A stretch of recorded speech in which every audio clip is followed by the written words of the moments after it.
Good morning and a warm welcome to everyone online. Welcome to the Fedgroup Budget Speech Bites podcast.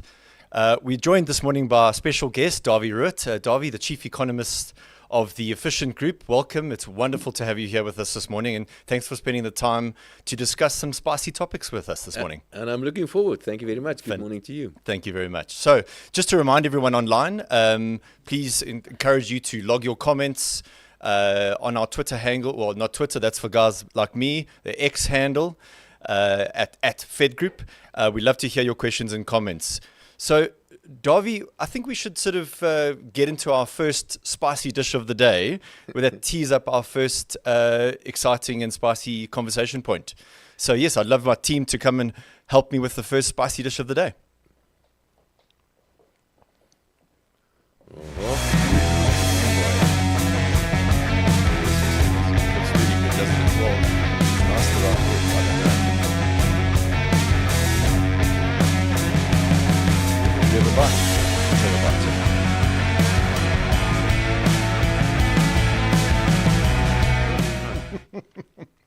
Can I finish this? You can eat the whole thing. Right. So I mean, this is pretty tasty. It's pretty harmless in my opinion now. So maybe that tees up our first question, our first topic of discussion. So as we know, sonar really becomes an item in a conversation that tees up the budget speech. It almost creates a bit of a heartbeat for the budget speech. Importantly, this is an election year. Amazingly, 64 countries around the world are undertaking national elections this year, including, that's a bit of the chili kicking in there, including the European Union. Effectively, 49% of the world's population are going to the polls. Does this affect us, and what do you see from how the comments and commentary around sonar have then translated into a budget speech? And secondly, then, what do you foresee for the elections coming up in May this year?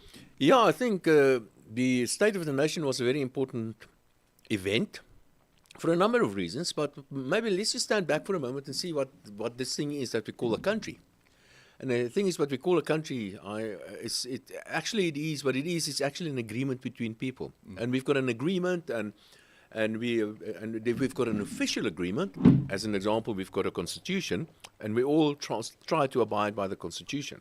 And we've got some institutions, like for example, a police force and a judiciary, and the Minister of Finance, and government and the president. So the president can set the tune for the year, for whatever's going to happen politically and economically for the year. And of course, we've got an election around the corner as well. So he's a politician after all. So it was pretty much a State of the Nation with the eye on the election that the president delivered there. But he also gave us a bit of an idea of what we can expect in terms of what government plans to do with the South African economy. And of course, the Minister of Finance then added a lot of flesh to that. So the State of the Nation, I've done some numbers on it. Of course, the president will always try to tell us how well he's been governing the South Africa and what's been happening, all the good things that the ANC did the past 30 years. And I had a look at some of those things, for example. So there are many things, many variables that you can compare South Africa to the rest of the world. There's nearly 50% of the rest of the world that's going to elections as well. And a few things. Let me give you some examples. South Africa's per capita GDP, let's put it our wealth on a per capita basis, has been falling behind the rest of the world, and quite a lot, especially the last, say, 10 years or so. In fact, most of the past 10 years, we have been getting poorer on a per capita basis. So if the president is telling us that we are better off financially, that is not the truth. Another number is, I looked at, for example, how we're doing in terms of education. Now, the average South African goes to school more years than the average person in the rest of the world. We are quite literate as well. So our literacy rates compare very well to many other countries in the world. So that is true. But the quality of South Africa's education is really very, very, very bad. Sometimes it is the worst in the world. So there's some truth in there, and there's something that's not all that truthful. And then we all know about South Africa's crime statistics, and it's really, really bad. The president, we brushed it off in a way. Here's another piece of statistic, and that is South Africa has got better access to internet than most countries in the world. And that's quite interesting, because what I think happened here is that it's related to load shedding. So when the power goes off, people, you grab your cell phone, you go on the internet. Yeah. So we're actually quite good. We've had to leapfrog in that capability. Quite right. Yeah. So, but overall, South Africa, we haven't been doing well. We are better off in most countries on the various variables. If you compare South Africa to Sub-Saharan Africa, the poorest region in the world, we are generally better off than most countries in Sub-Saharan Africa, but they're catching up with us. We are, and the rest of the world, the richer part of the world, they're pulling away from us. And I look, for example, education. Education, how much electricity, how much electricity we generate, and how much electricity we actually use. And we're falling behind the rest of the world. And we all know that. I mean, load shedding and all of that. So I think the president was really trying to put a little bit of, as they say, lipstick on a pig, a little bit, because things are not that rosy. The South African economy is not doing well, and the average South African is also not doing well. That was always the conundrum, wasn't it? It's to present a budget speech in an election year where clearly the fundamentals are weak and they are not great. It must have been a hell of a challenging task. And we could see it was. Yeah, this was, and we always say this, that this is a very important budget, the most important budget. We always say this, but this was the most challenging budget in the history of South Africa. And I can give you the underlying trends, what's going on in the budget, and we're going to talk about that quite a lot. But this was really a challenging budget for the Minister of Finance. And the reason why is simply because we ran out of money. The debt levels have reached record high levels. The trajectories of all these various things are moving in the wrong direction. And the reason why we are where we are today is because we have a government for the past 30 years with a certain ideology. And the ideology is a left-leaning ideology. It's an ideology that got its roots somewhere in communism, socialism, somewhere in the early 1900s, somewhere in the 1920s, for example. And of course, if a government's got a certain ideology, I mean, the South African Communist Party is part of the tripartite alliance. I mean, imagine that. They call one another comrade. I mean, imagine that. So, and the policies that will come from that specific ideology will be left-leaning policies. It will be things like they call the South African government a developmental state. Yes. You know, that's typically left-leaning, socialist, communist kind of stuff. And on top of that, so it's the wrong ideology. Giving you the wrong policies, but on top of that, we've got a government that is really not good at what they are doing. We've got a government that's highly incompetent in many instances, and on top of all of that, we've got a government that's quite often quite corrupt as well. Now, if you put all of that together, inevitably what's going to happen, Eskom is going to collapse. Or Transnet's going to collapse. The post office is going to come to an end and all that. So I mean, when a budget is presented, typically it's looking 3 years ahead, typically 3 to 5 years. You know, looking at what potentially could happen, you know, the different scenarios that could transpire in the elections now. You know, if a slightly different governing framework is then voted in May, does it allow, is it realistic that a totally different budget then emerges this time next year? Or is it quite difficult to totally fundamentally change trajectories? You sort of get given what you inherit, what you get. There's something that's very important, and that thing is called confidence. Yeah. Because quite often an economy is not doing well. There were many cases in South Africa where the South African economy was not doing well, like for example, in the middle 1990s. But there was a change in confidence. Yes. And because of the change in confidence, things started to change in the economy as well. And if you look at the confidence in the South African government, it is currently at the lowest it's ever been. Sure. So we need to change. We better start feeling better about South Africa before we're going to start acting differently. Yes. And we don't feel that well about South Africa because of the obvious things. We don't have power, and it's crime levels and that sort of stuff. So if we vote in another government, and maybe we can talk about who's going to be our next government, if it is a completely new government and there's a lot of confidence in this government, and very importantly, if there's a champion, it is important to have a champion, somebody to look up to and say, listen, this is a real leader. Yes. This individual's got a vision. This guy, we will follow this individual. We will really do. And we had a leader like that in 1994, for example. Quite right. But that changed, and gradually sort of things started to change. Today, the Cyril Ramaphosa, the president, he started with this idea of a new dawn. Nothing came of the new dawn. Yes. In fact, he was a huge disappointment. So if we can get something new, then things will change. I think And we're going to talk about all the economic and financial woes in Yes. South Africa. But I think the major problem that we have in South Africa is not economic, or it's not even financial. The problem is that we've got a problem, a political problem. And in the 29th of May, we will have the opportunity to fix that. So we need to fix politics first. Absolutely. Before we can fix the South African economy. Maybe taking a slightly positive stance, and forgive me if would this be one positive aspect that came out of the budget speech, was the fact that there clearly, or on face value, there was no new big funding committed to bailing out state-owned enterprises. Was that a positive? No, it's not a positive. Okay. And the reason why it's not a positive, so yeah, you're right. There was no new big chunk of money put aside for Transnet or Eskom or Post Office or whatever. But it doesn't really matter, because those guys are standing outside the door and they're going to start. They're knocking on the door already. Yeah. So you must ask yourself the question: okay, we're not going to. They gave Transnet, for example. Transnet was given 47 billion in December already. Yeah, the guarantee That's not contract. enough. That is not enough. They need more money. So are you going to give Transnet more money or not? And the answer, you are going to give Transnet more money, because you can't live without Transnet. The same goes for Eskom. Quite right. Eskom is still making losses, huge losses. The last one, I think it was 27 billion or something loss. Yep. So are you going to say, listen, no, I'm not going to give any more money to you. You have to give money to Eskom, because we can't have an economy without electricity. Well, quite right. We'll talk about that actually just now, around the fact that the money we're spending on infrastructure and these capabilities, it has to be spent. This is the way we're going to drive GDP. So I must tell you, Dawie, that first spicy dish there, it clearly said lemon and herb. I've got a little tinge on my lips. Yeah, me too. So I don't know about this story now, and I think that might get spicy with the questions. So yeah, I'd love to get into our next spicy dish now, and we can get into our next salacious question. This one looks a little bit the colour looks Why is it so much? it looks a little saucy and red, which means that means danger. Nature, that means danger. That is danger.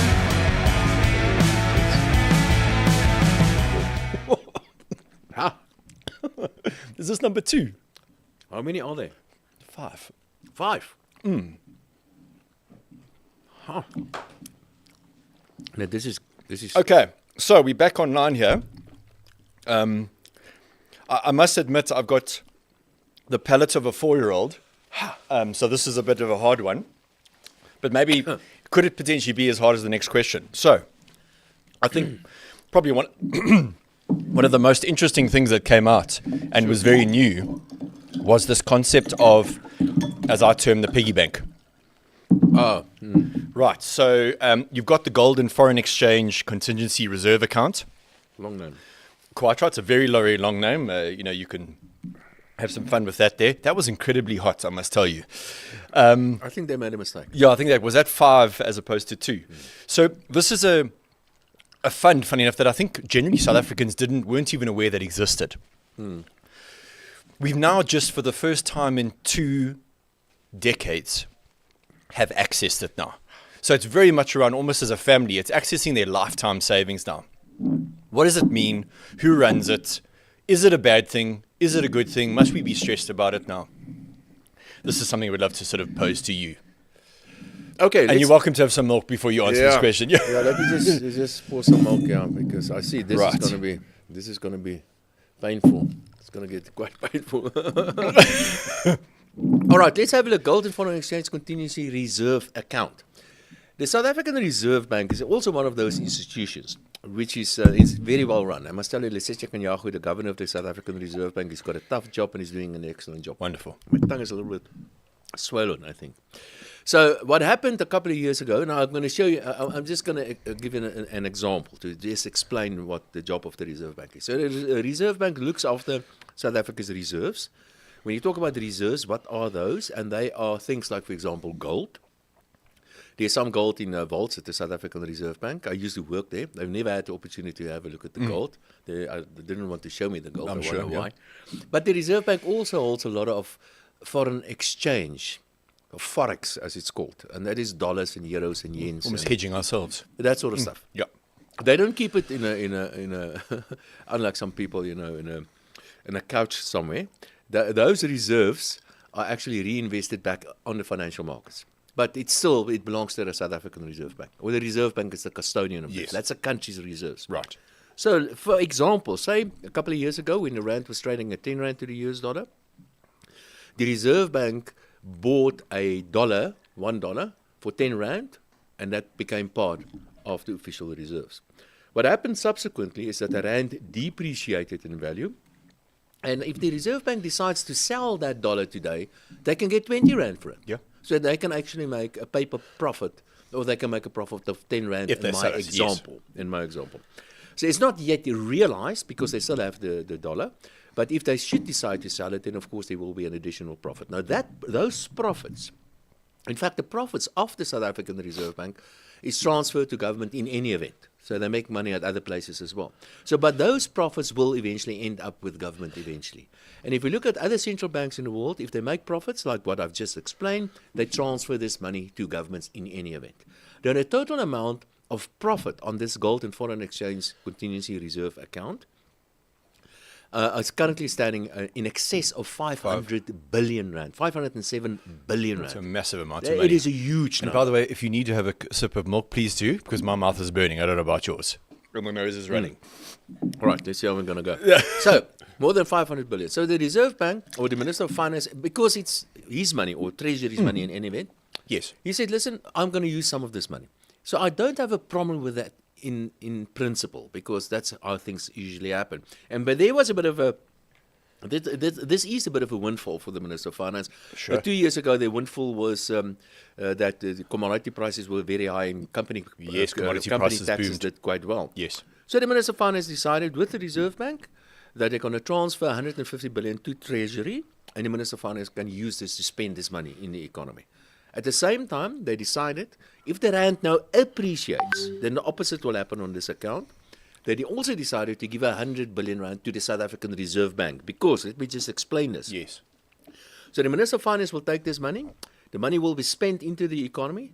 Now there's extra money, extra liquidity in the economy, and the Reserve Bank's job is to make sure that inflation remains between 3 and 6%.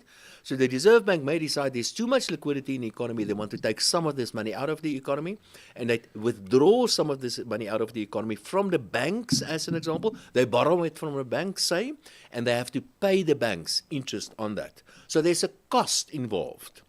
And this cost moved from Treasury actually back to the South African Reserve Bank, and the Reserve Bank pays a price for the fact that governments spend this extra money in the economy. And for that price that the Reserve Bank is going to pay, they got another additional 100 billion to their fixed reserve. So a total amount of 250 billion rand was spent. 150 goes to the Treasury, and 100 goes to the South African Reserve Bank, and there will be 250 remaining in the gold and foreign exchange contingency reserve account. I mean, and as we see, the access to the funding, it's primarily going to be used to reduce our debt. That's my understanding. Well, you know, yes and no. Yes.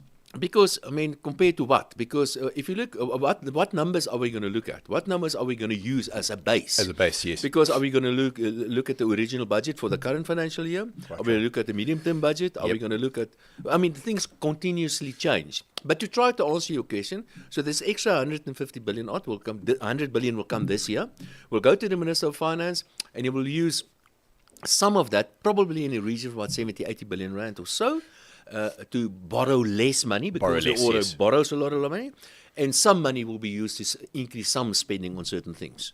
So more or less what will happen, they will borrow a little bit less money, but he will probably spend a little bit more on things like, for example, salaries on civil servants, and that's a major problem. That is it. And we'll get into that just now, around that differentiation in spending. And is this a good thing, and what is reality and what isn't a reality? Okay, so what you're saying is that this is not specifically something that is uncommon around the world for countries to dip into these reserves. It's something obviously you don't want to do, but it's actually is another manifestation of the sign of our economic health as a country. Well, in an ironic kind of way, when the rand weakens, the Reserve Bank makes money. Absolutely. And the Minister of Finance can get the benefit from that. Also, remember, the opposite can happen. The rand can appreciate, and then this account will get smaller and smaller. Right. And there was a time, a couple of years ago, when this account had a huge negative balance, and the Minister of Finance actually chipped in. So it works the other way around. Works the other way around. Yeah. Quite right. So that's the risk. You have That's to the make sure risk you there's enough take. money in the pot there in case the rand appreciates too much. Right. Okay. So then we understand now. So as I said, I think the reaction from many South Africans watching was, "Oh my gosh, this sounds terrible." It's literally aligned to us as a family dipping into our life savings now. It may not particularly be as severe as we think now. And actually, if it's going to then, stabilize our country's debt levels, etc., maybe not the end of the world at this point. No. As long as you've got certain rules, and quite as long as you stick within those rules, and I think what they're doing now is It's fine. fine. It doesn't change the underlying trajectory by much. We Yes. have to be careful about that. Yes. But certainly, Fundamentals. it came at the right time. At the right certainly. time. So I want to get into a bit of talking about debt to GDP ratios, but before we do that, you may be excited, you may be terrified, but we got to get our next meal on the table here. So let's get into our third plate here. Thank you very much, the team.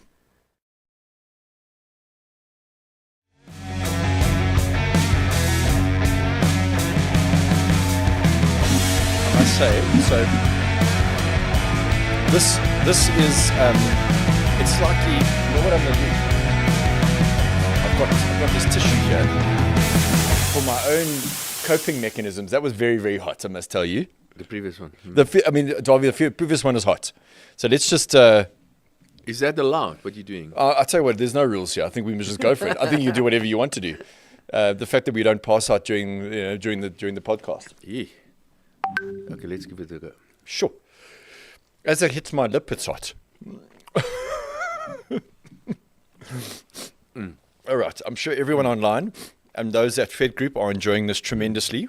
This one is not too bad. I know. I think they might have got us swapped out. That is actually delicious. All right. So, well, then now that they've given us a bit of a reprieve on that one there, let's get into debt. So, as you said, so there's a bit of allocation of this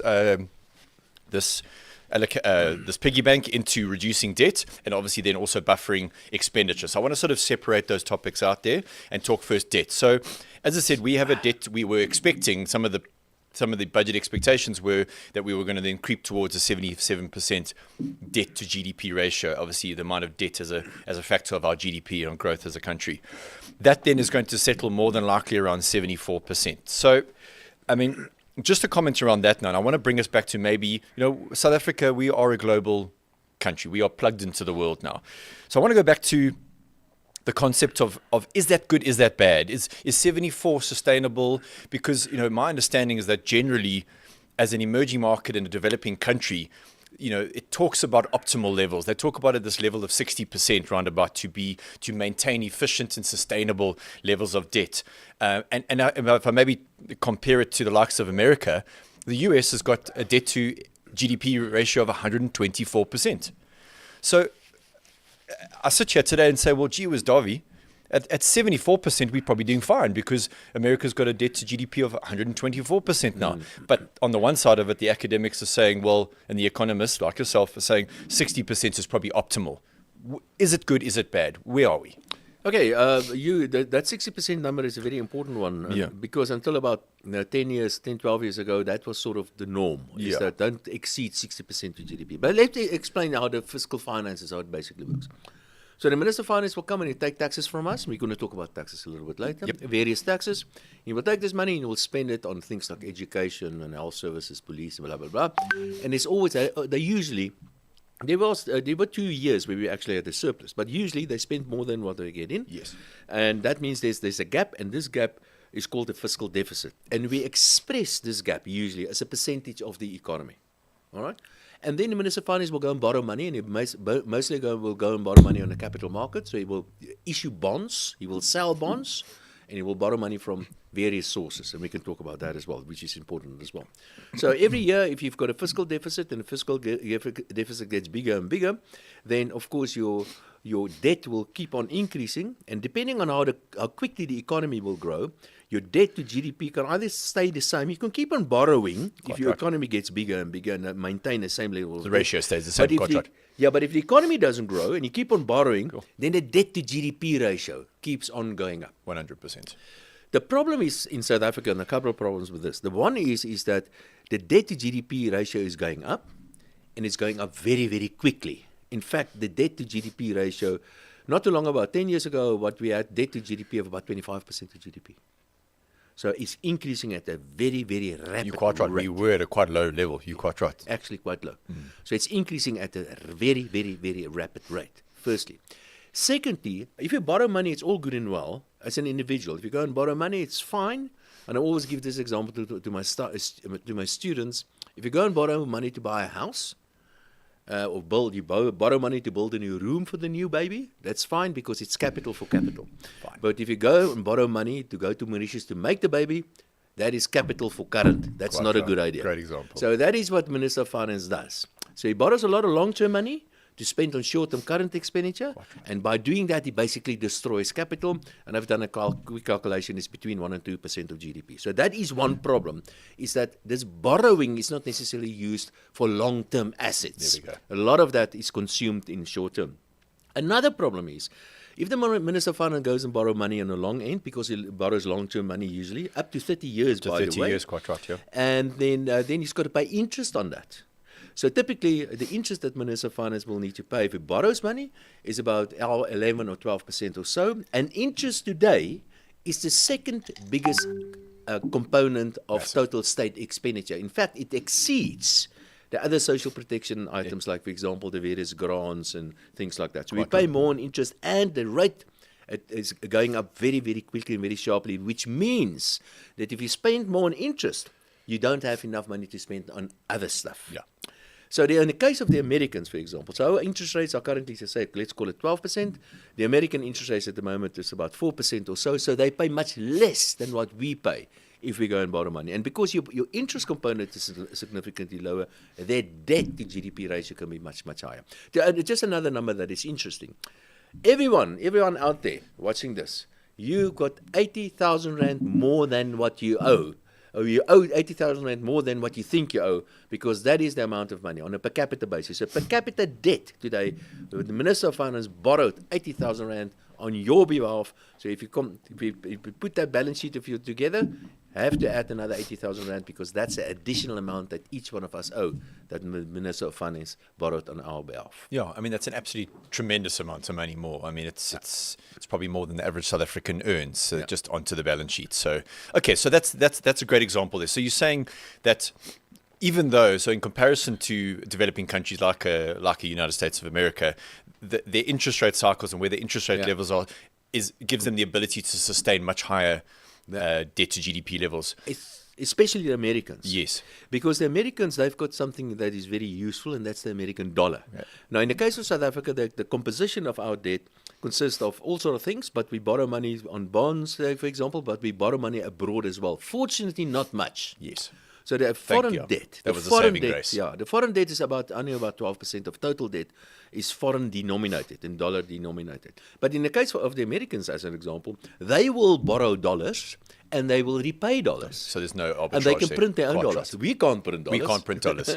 But they can print dollars. Quite right. That fiat currency is powerful. It's yeah, amazing. Exactly. It's a very powerful currency. Okay, so we understand that. So what we're basically saying is 74%, it's still too high because of the creep. And we don't actually have, other than the access to these reserves now, there is probably lacking a little bit of clarity around how we're going to sustain. Is it realistic that we're going to sustain levels of 74% and not let this creep back up again, and we got the same reserve problem in years to come? The Minister of Finance told us he is going to bring it down. Lots of discipline needed, though. Hey? But that's a problem with politicians, and especially in recent years with the Minister of Finance. He says, listen, we know we have to cut back on state spending, and we're going to do it, but just not yet. Yeah. Next year we will. It doesn't suit us quite right now. No, especially as an election around the corner. Yeah, absolutely. So if you look at the trends and what he promises us, state spending will come down, but only next year. Yeah. The debt will come down, but only next year. But only next year. Sort of stuff. Absolutely. Yeah. So listen, what probably doesn't suit us right now is the fact that we probably have to get into our next spicy chicken wing. Looking forward to it, I think. So thanks very much, team.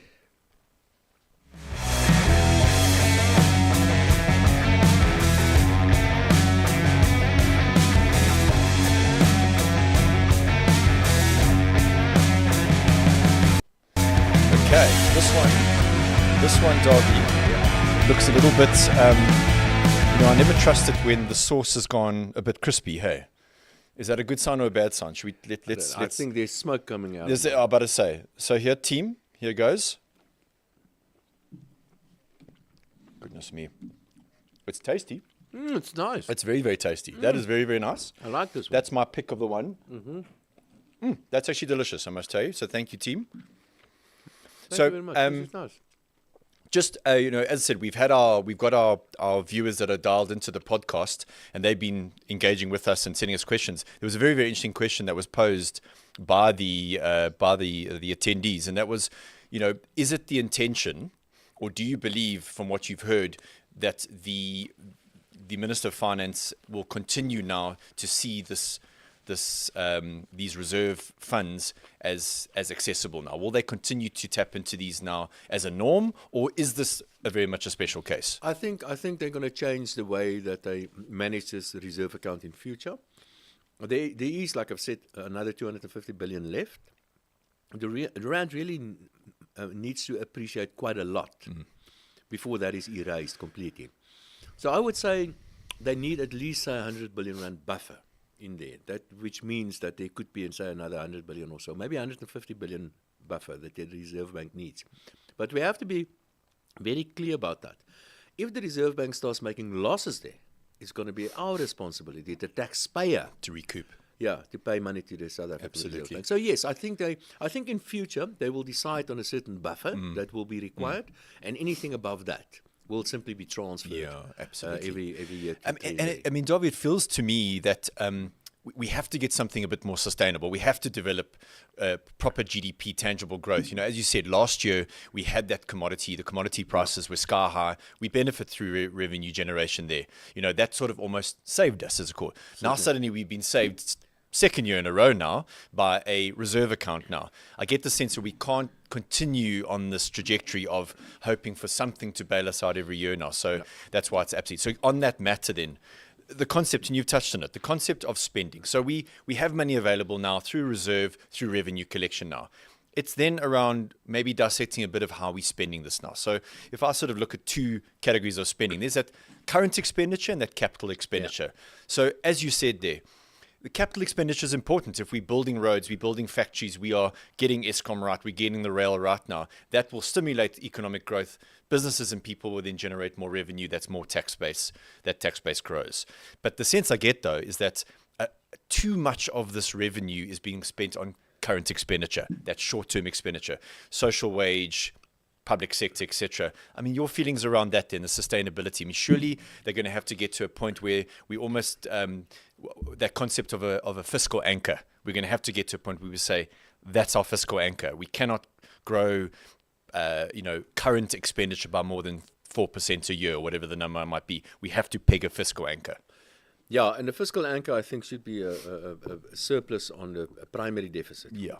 But we can talk about what that really means. Okay, let me just. We know the South African economy is not growing fast. We know we have very high levels of unemployment in South Africa. In fact, we just recently received the most recent numbers. In excess of 32% is the unemployment in South Africa. We know that we have not only poverty, we've got absolute poverty in South Africa. In fact, people are dying of hunger in South Africa. There are some places, and that is getting worse. So we've got poor people, desperate people in South Africa, and an economy that is not growing. I think it's a responsibility for us as South Africans to support our fellow South Africans. We cannot allow fellow South Africans to die of hunger. Currently what we have about 27, 28 million people receiving a grant from the state every month. Let's give the numbers. 62 million people in South Africa, 28 million people receiving grants from the state, and 2 million civil servants, which are, as a rule, overpaid and underworked in South Africa. Not all of them, but civil servants are very, very well remunerated in South Africa, and as a rule, they are not very productive. So we've got 2 million very well paid civil servants, as a rule, 28 million people that are still poor receiving a grant from the state, and then if you look at the private sector, we've got about 12, 13 million people working in the private sector, which means for every private sector worker, there are 2 people getting a grant from the state. Sure. So that's just not sustainable anymore. I mean, it just doesn't feel right, does it? It just doesn't sound sustainable. This is just not sustainable. Yeah. Because this thing is going to break.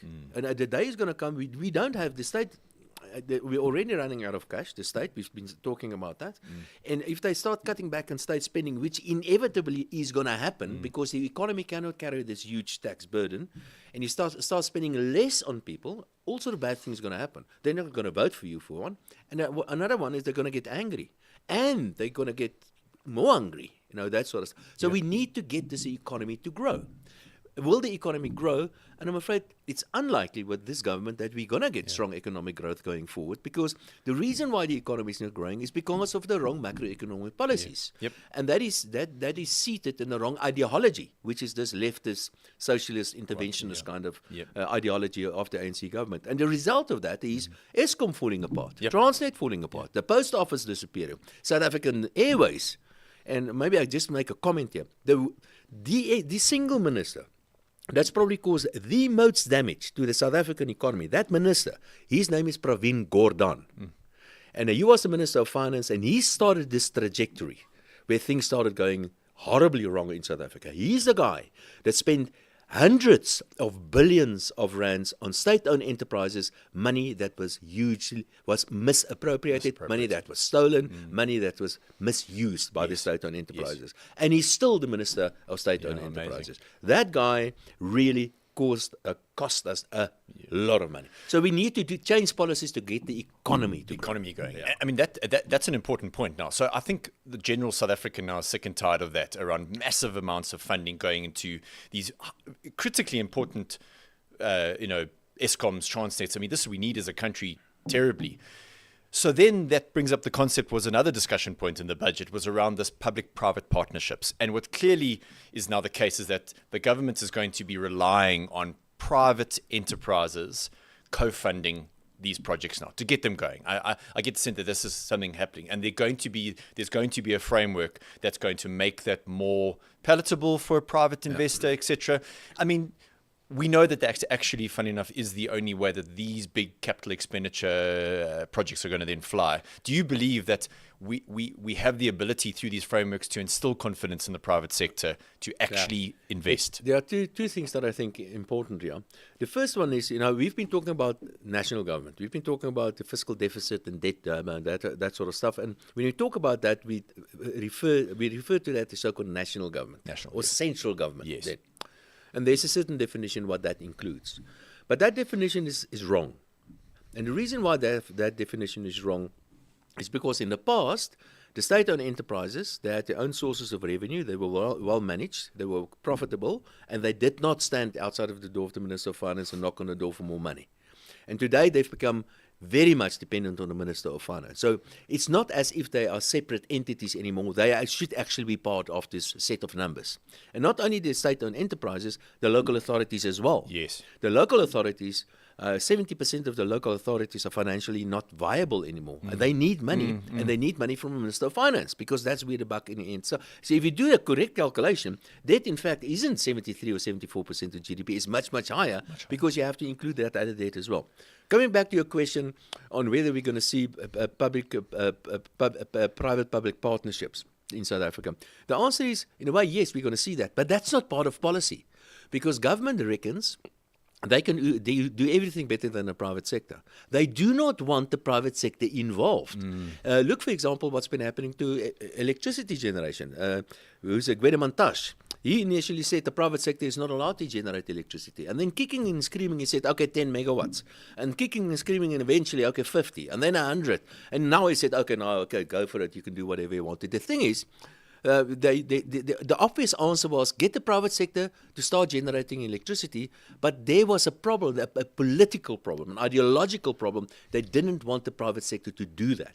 What has happened subsequently, we got into real deep trouble, and now we need the private sector, not because we want to, but because we haven't got a choice. Yeah, no choice. And that is happening. That is happening with Transnet at the moment. So Transnet, the private sector will get involved. But again, it's not government policy, because it doesn't fit in with their ideology. They're simply doing that because everything else has been destroyed. That's the only option left now to do. And something else that is also happening, and this is actually quite interesting, and I'm talking about ideology all the time, but what is happening, this ANC's government is privatizing more stuff in South Africa than what Margaret Thatcher could ever wish to do. Amazing. And they're doing that not through intent. It's not the intention. That's not the policy.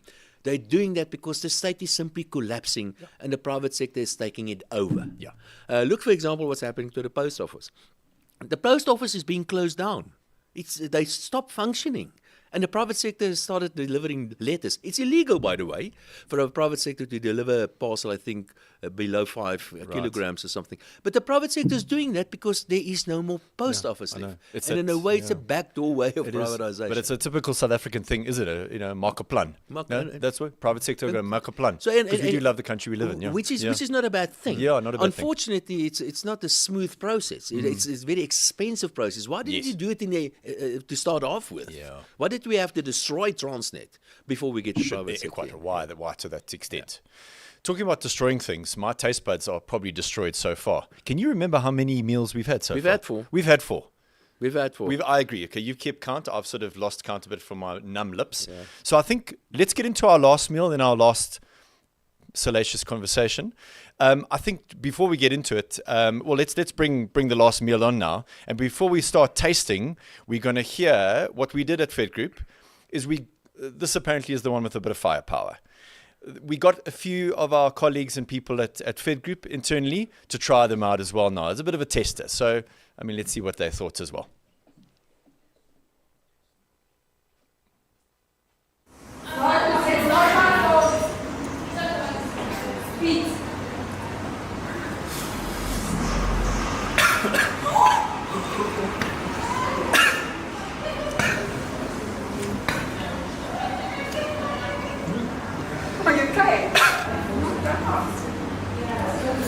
Oh, the butters? It's coming.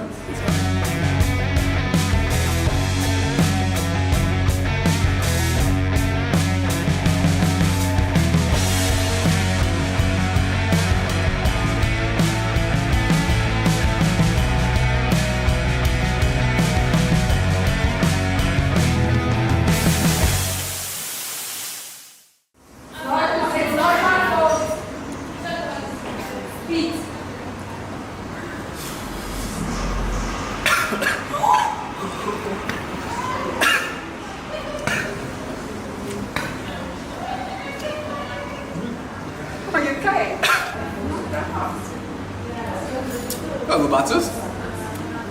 It's coming. It's coming late. It's the after effect. Not so much the bite. Oh, yeah, there we go. A little kick. Taste for something. Yeah, there we go.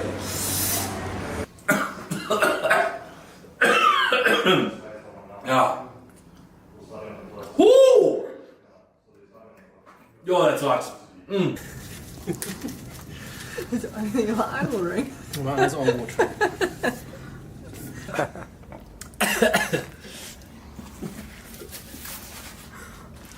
Okay, I think I'm done, eh?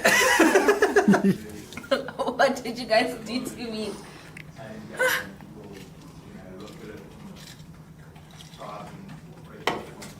I need a water. Okay. You don't have to You finish gotta it. get milk, bro. Yes, yes.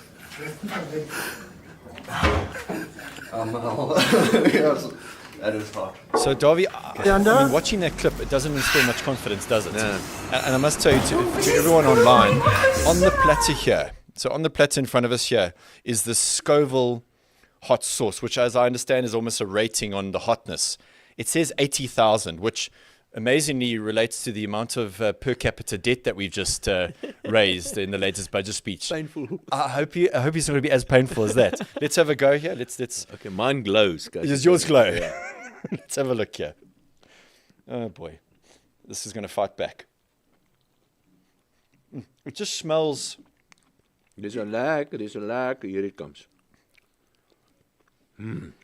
Yo. Oh, no. Sure. Oh, it's at the back of the throat type of hot. Yes. You obviously took a big bite. Yes, it is. This is hot stuff. I think I lost my voice. I can't imagine people must enjoy this type of hotness, but that hurts a bit. But as I said, that is hot. Yes, this My nose is running. Okay, let's try. Let's attempt to get into some of this. I'll give you a break there. You obviously got one of the real green chilies there. So yeah, Scoville. Now you know what Scoville is now. So to try and bring it back almost to a personal. Whoa, sure, that is hot. It burns. To bring it back to more of a personal level now. So it was quite an interesting one because if you then sit with the personal and corporate tax tables previous year to the new proposed, they look identical. There is literally no change. So I think to a layman that would say, oh, that's great news. That's wonderful news. But quite cleverly, what that actually has resulted in is anticipated 18 billion rand in increased revenue generation from the likes of you and I. Okay. So, I mean, there's this concept of bracket creep and all the rest of it now. I mean, maybe just talk a bit about that. Now, I think why this is important and want to relate it to very much the work that you and I do. We can't de-link monetary policy to this fiscal conversation we've been happening now. I mean, the sense I get, though, is that monetary policy is going to eventually have to support the South African day-to-day now. With regard to, I know you very, very you advocated around 5-year budgeting and 5-year views. Similarly, Fedgroup, we're in the same space now. We talk about planning for the long term, planning 5-year views passionately. But as I said now, surfacing that sort of Bernie topic, it's not the fact that we're not being taxed as individuals more. It's actually the fact that they will collect more revenue from us as individuals and businesses. Let's just explain this. Bracket creep is one word, but there's another word for it. It's called fiscal drag. Nothing to do with clothes, by the way. Yes, okay. Okay. So what happens is that you and I will get a salary increase in line with inflation roughly if we're lucky. And that means in real terms, if you get an inflation adjustment increase, you don't make any progress because you simply get compensated for the impact or the effect of inflation. And for the same reason, the Minister of Finance every year is supposed to adjust the income tax brackets for the effect of inflation. And this year he hasn't done that. So that means that you fall into a higher income tax bracket, you're paying more taxes, and you're not being compensated for the effect of inflation. My tongue is... Have a sip there. Yeah, have a sip. Let's have a break. I'm also swigging down. So that basically comes down to on a tax increase by stealth. And the total increase for the personal income tax is about 16 billion. And he did exactly the same when it comes to the medical contribution that you can deduct from your taxable income. And he kept that the same as well. And that means that you also don't get the tax benefit. So essentially, we're getting tax on inflation. I mean, I thought it was it was almost a bit humorous when you watched the budget speech yesterday. The more you talk, the hotter it gets. It was when the minister started talking about what a bottle of whiskey is going to cost now. There was much commotion and much fanfare. That's, you know, if you look at the various taxes, the single most important tax to the Minister of Finance is personal income taxes. That contributes something like 40%. It is our largest revenue generator. Quite right. And there are something like 200,000 individuals that pay a third of total personal income taxes. There's a small number of individuals. And the high income guys that they pay proportionally, there are very few of them, but they pay a large chunk of this person. We need rich people. If we look at company taxes as an example, there are 770 companies, not 700,000 or 70,000, less than 1,000 companies, 770 companies that pay 2/3 of all company taxes. That is just again, not sustainable, not robust enough. No, we need a broader base. We need more companies that can actually control. We need more individuals, more rich people. And the only way you can get more rich people is by getting the economy to grow faster. That's it. So we've got and there's the effect of that. So we've got a very, very narrow tax base in South Africa, and we are so many millions of people that depend on this very narrow tax base, and the redistributional impact of the fiscus, what you pay to the fiscus and what you get back, is the largest in the world. Goodness me. So the redistribution via the fiscus is the largest in the world in South Africa. Well, and I mean, that's the point. I mean, we talk about, quite a few commentators in the market talk about it. You know, the key to unlock this is having 1 million new businesses, small businesses, all contributing to the revenue and creating jobs, etc. But that, you know, when you quote numbers like that, we're just so far off. But getting back to that, I mean, the role of monetary policy, because clearly we got very constrained fiscal And challenges. constrained monetary policy as well. And as well constrained. So, but is it your prediction? Do you believe that monetary policy is going to support the average South African now? Or is it going to come? Well, monetary policy is supporting the average South African. Unfortunately, we expect the Reserve Bank, or expect far too much from the Reserve Bank. Yes. And what I mean by that is that the macroeconomic environment in South Africa is not a very competitive environment. It's not easy to start a business in South Africa because you can't get electricity. It's unsafe. The trains don't work, and stuff like that. You can't do stuff because you don't have the necessary infrastructure. So it's a very uncompetitive environment in which we are currently operating. In this very uncompetitive environment, we have some problems, many problems, but one problem is inflation. Inflation is a problem in this environment. So Eskom, for example, just got an increase of 18%, so they can increase prices by 18%, and because there's no proper competition against Eskom, they can get away with that. Get away with it, yeah. As an example. And that means that the fiscus, I just want to make this point as well, the Minister of Finance has got a highly expansionary fiscal stance. If we're running a fiscal deficit of 4 or 5% of GDP, it means he's pushing more money into the economy than what he's taking out of the economy. That's an expansionary fiscal stance. The Reserve Bank, on the other hand, trying to make sure that inflation remains low, they're increasing interest rates to cool down the economy. So the Reserve Bank is actually causing a lot of pain to the economy. Quite right, 100%. But we don't have a choice. Don't have a choice. And the much easier would have been if we can create a better macroeconomic environment that is more competitive with electricity, with a safe environment and all that. Then we have to rely less on the Reserve Bank and interest rates can actually start coming down.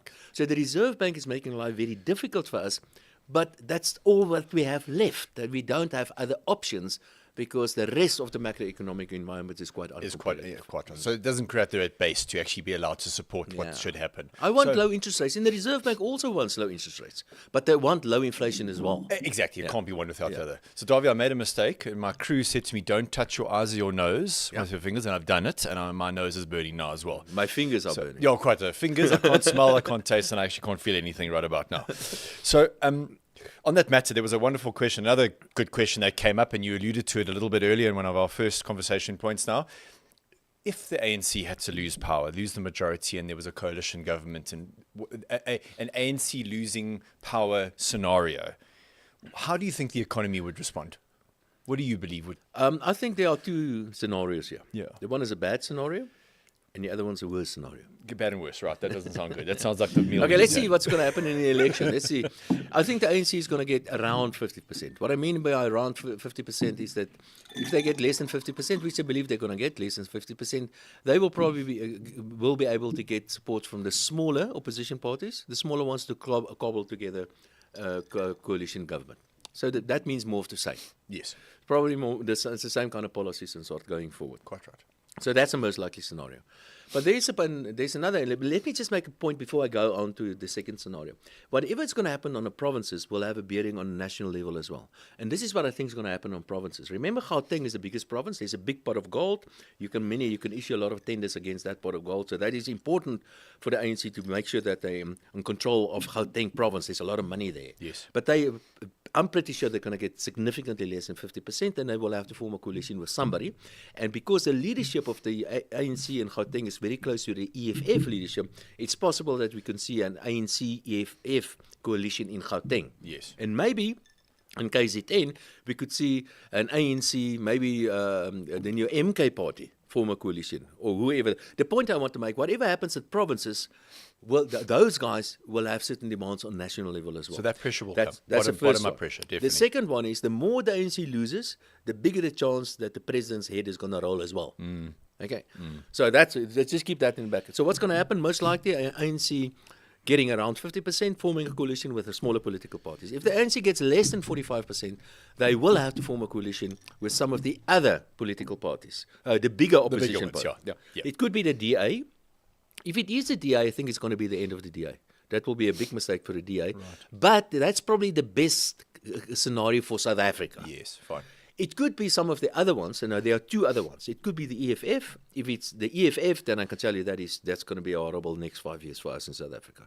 Or it could be this new MK party, which in a way is an extension of the ANC in any event. And that's also not going to be good, because those two parties are both somewhere very far to the left. So what you have, so it's a matter of the left hand that doesn't know what the other left hand will be doing, kind of thing. Right. That's the kind Absolutely. of scenario that, and I Absolutely. think that is a possibility as well. But the most likely scenario in ANC with more or less around 50%, and that means that our next the president, I think his head is going to roll. So who's going to be our next president? I've got a few names. Paul Masachile is a possibility. Fikile Mbalula, you know, that brilliant economist. They call him Frikkie. He could be our next president or deputy president. I did mention Gwede Montague could be somewhere.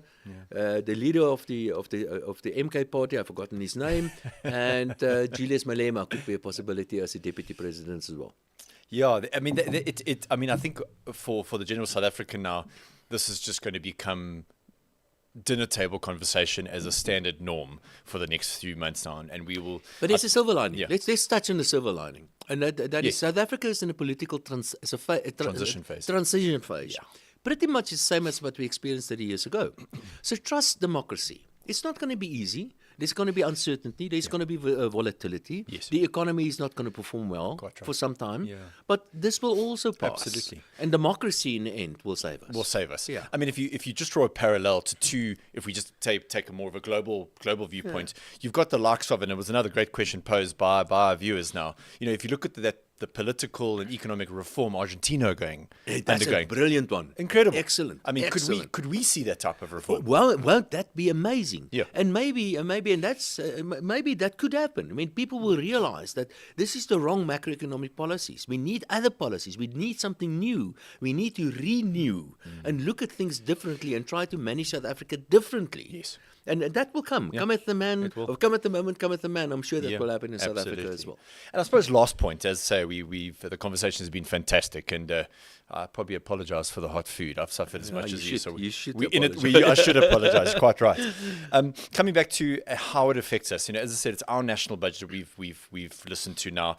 We understand that sort of inter-country impact. Let's go back to the States quickly now. They're going through their elections this year. There's much conversation around President Trump becoming president again now. Looks like it, yes. It looks potentially more and more likely, and let's not go into why he has this incredible support base. But he says interesting things like, if I become president again, I'm going to increase trade tariffs with China by 60%. Do we sit down here in the southern tip of Africa, and we're so wonderfully lucky to be here, and go, oh, that's not going to affect us? Or will something like that dramatically affect us and ultimately affect the impact on our budget and going forward? let's have a look. Is Biden or Trump going to be? Which one is going to be best for South Africa? And I think without a doubt, it will be Biden. I know Biden is very close to the ANC, and this goes back many years. Many years, yes. So I'm pretty sure that he will not do something that's going to harm or hurt South Africa. So Biden will be good for First South Africa. choice, yes. Trump. I think Trump, he's going to wake up one morning with a sore tooth and he's going to say, listen, these guys are not playing ball. Off you go. And he's going to kick us off our goer as an example. So Trump is a very interesting guy.